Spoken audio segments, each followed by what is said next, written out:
नमस्कार दोस्तों। आज की शुरुआत एक कहानी से। एक बहुत ही सफल संपन्न राज्य का राजा था। सब कुछ सही चल रहा था, लोग हंसी खुशी से रहा करते थे। अचानक से कुछ ऐसा हुआ, उस राज्य में एक रहस्यमयी बीमारी फैल गई। लोग मरने लगे, बीमार रहने लगे।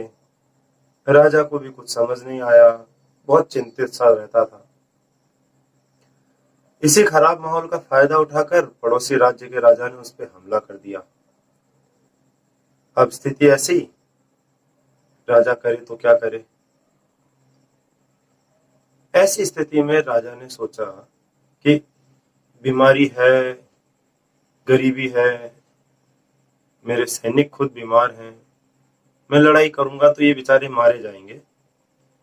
तो मैं ऐसा करता हूं कि मैं अपने सैनिकों की रक्षा के लिए और सैनिकों की जिंदगी बचाने के लिए मैं या तो आत्मसमर्पण कर देता हूं या मैं इस राज्य को छोड़कर चला जाता हूं। तो राजा ने क्या किया, राजा राज्य छोड़कर भाग गया। पड़ोसी राजा ने उस राज्य पे कब्जा कर लिया। जो नया राजा था, पड़ोसी राजा, उसने किसी तरह की दया नहीं दिखाई और उन सभी सैनिकों को तो मारा ही, उनके परिवार वालों को भी मार दिया। ऐसे में राजा का अपयश हुआ सो अलग। जब भगोड़े राजा को यह सब बात पता चली तो उसने उन सब मौतों का जिम्मेदार खुद को माना। इसी आत्मग्लानि के भाव में उसने अपनी तलवार से खुद की जान लेने की कोशिश की। जैसे ही उसने तलवार उठाई तो उसकी नजर एक चींटी पर पड़ी। वो चींटी एक रोटी का टुकड़ा लेकर जाने की कोशिश कर रही थी। वो टुकड़ा उसी राजा का जूठन था। टुकड़ा चींटी के वजन से लगभग 10 गुना बड़ा था, मगर चींटी ने हार नहीं मानी थी और वो लगातार उसे ले जाने की कोशिश कर रही थी। अपने वजन से 10 गुना बड़े वजन को भी ले जाकर अंततः वो अपने बिल तक ले गई और अपने परिवार के साथ उन दानों को खाने लगी। यह देखकर राजा के मन में एक भाव उत्पन्न हुआ कि जब चींटी अपनी जिम्मेदारियों को अच्छी तरह से निभा सकती है तो मैं कैसे अपनी जिम्मेदारियों से भाग सकता हूँ और सिर्फ कुछ चीजों के लिए किसी डर से मैं अपनी जान देने की सोच सकता हूँ।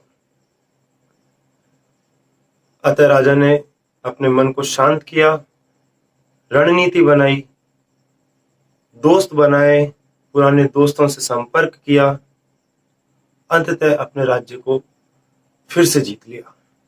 दोस्तों, आज मैं आपको ये कहानी इसलिए सुना रहा हूं क्योंकि आज सुबह अखबार खोलते ही मैंने कुछ ऐसी खबरें पढ़ी जिसने मुझे अंदर तक झकझोर दिया। मैंने देखा पिछले 66 दिनों के लॉकडाउन में 70 से अधिक आत्महत्याएं और लगभग उतनी ही कोशिशें।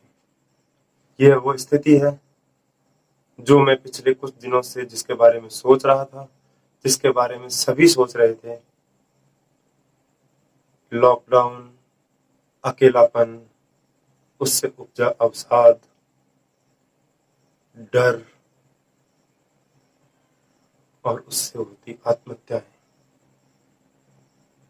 प्यार में धोखा हो, पढ़ाई में फेल हो जाना हो या कर्जों का बोझ हो,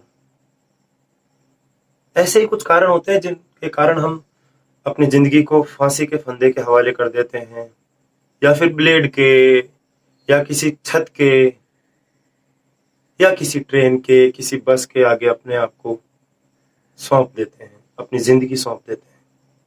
लेकिन ऐसा करने से पहले आपको सोच लेना चाहिए कि क्या सच में ये आपका आखिरी रास्ता है? नहीं, कभी नहीं। क्योंकि जब आप में हिम्मत है उस घुटन को सहन करने की जो फांसी का फंदा लगाने के बाद होगी, क्योंकि अगर आप में हिम्मत है अपनी जान देने की, आपकी जान जो आपके परिवार वालों के लिए कीमती है, जो आपके लिए कीमती है, अगर आप में हिम्मत है उस दर्द को सहने की जो आपके नसों को काट लेने के बाद आपको होने वाला है, अगर आप में हिम्मत है उस स्थिति को, उस दर्द को सहने की जो बस या ट्रेन के सामने आ जाने से होने वाली है, या किसी इमारत से कूद जाने के बाद होने वाले दर्द को सहने की अगर आप में हिम्मत है, तो क्या ऐसी कौन सा दर्द या ऐसी कौन सी स्थिति है जो आप सह नहीं सकेंगे? आत्महत्या का जो कारण मुझे समझ में आता है वो ये है कि आप उन लोगों से नजरें नहीं मिला पाते हैं जिनसे आप प्यार करते हैं,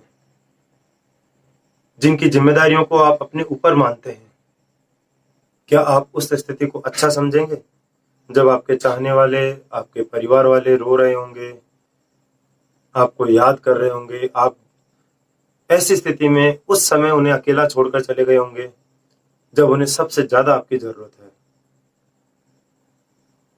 पैसा फिर से आ सकता है, जो खोया है फिर से पाया जा सकता है, क्योंकि जिसे आपने पाया है वह अप्राकृतिक नहीं था, वो आप ही की किस्मत थी, आपके हक का था। आप उसे फिर से पा सकते हैं, उसे छीन सकते हैं, लेकिन जिंदगी देना कोई समझदारी नहीं है। याद रखो, ये जो समय आया है ना तो आपसे पूछकर आया है, ना आपको बताकर जाएगा। यह सीख लेने का समय है, आप उसे सीख लीजिए, जान मत दीजिए। मैं तो कहता हूं, अगर आप 5-5 पन्नों के सुसाइड नोट लिखने की रचनात्मकता रखते हैं तो आप कुछ भी कर सकते हैं। आसान नहीं होता इतने बड़े पन्नों का साहित्य लिखना। चलिए, आपने लिख भी लिया, एक काम करिए, मैं आपको एक उपाय देता हूं। जो कुछ भी आपके मन में है, जो दर्द है, जो डर है, उस दर्द को आप अपने पन्नों पे उतारिए। अब आप छत पर जाएं, हाँ, साथ में मोमबत्ती और माचिस भी ले जाइए। मोमबत्ती जलाएं और उस कागज को भी जला दें, और जलते हुए देखें उन समस्याओं को, उन मुसीबतों को, उन परेशानियों को जिन्होंने आपकी खुशी को, आपके उल्लास को रोक रखा था। और आंखें बंद करें और यही सोचें कि वो परेशानियां, वो दर्द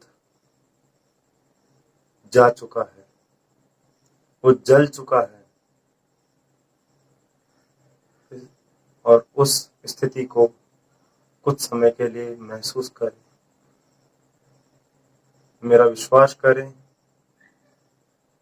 कुछ ही पल में आपको ऐसे रचनात्मक विचार अपने आप आपके मन में आएंगे। वो एक हिम्मत जगेगी जो आपको आने वाली समस्याओं से लड़ने के लिए तैयार कर देगी। इस वीडियो को देखने के बाद भी अगर आपको लगता है कि आपके मन में कुछ ऐसा है जो आप मुझसे शेयर करना चाहते हैं, तो दोस्तों, आपका स्वागत है। कमेंट बॉक्स में आप मुझे अपना नाम बताइए। डिस्क्रिप्शन में लिखे हुए ईमेल एड्रेस पर अपनी परेशानी भेज सकते हैं। As a consultant, as a hypnotherapist, as a life coach, जो मैं आपके लिए कर सकूंगा जरूर करूंगा। ऐसा करके मुझे खुशी मिलेगी, मेरे जीवन के उद्देश्य की पूर्ति होगी। दोस्तों, इस वीडियो को जरूर लाइक करें, शेयर करें, कमेंट दें, सब्सक्राइब करें, घंटा भी बजाएं। धन्यवाद।